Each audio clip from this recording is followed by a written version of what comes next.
Kalau korang nak tahu, musim-musim hujan ni, tengah sejuk-sejuk ni, menu yang paling sedap, paling memikat hati, mestilah sup, betul tak? So, Alif nak share dengan korang macam mana kita nak buat sup tulang ala-ala kampung. Kampung mana?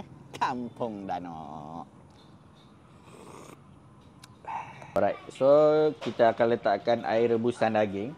So macam mana korang nak dapat rebusan daging? Senang je, daripada tulang tadi tu, lepas korang dah basuh, korang rebus tulang tu, air daripada rebusan tulang tu tadi, korang boleh buatkan sebagai stok untuk korang buat.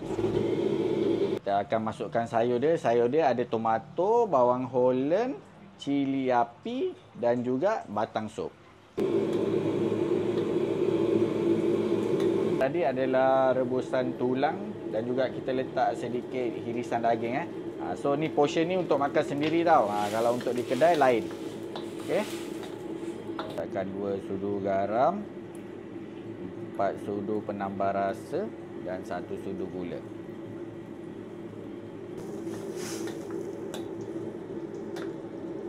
Kali kita letak toge. Toge ni adalah pilihan. Kalau korang nak toge, korang letak. Kalau tak nak pun tak apa.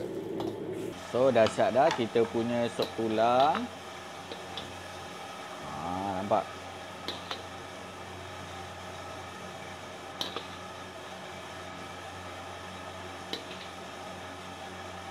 Letak daun sup serta bawang goreng untuk naikkan aroma dia. Siap dah sup tulang ala kampung kita. Kampung kat mana? Kampung kat Danok. Alright. Memang mengecek. So, pada siapa yang nak try menu ni, boleh try.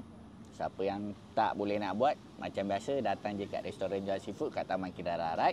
So, jangan lupa like, follow, komen dan share untuk korang tengok menu-menu yang simple, menu-menu yang mudah yang boleh Alif share dengan korang. Alright?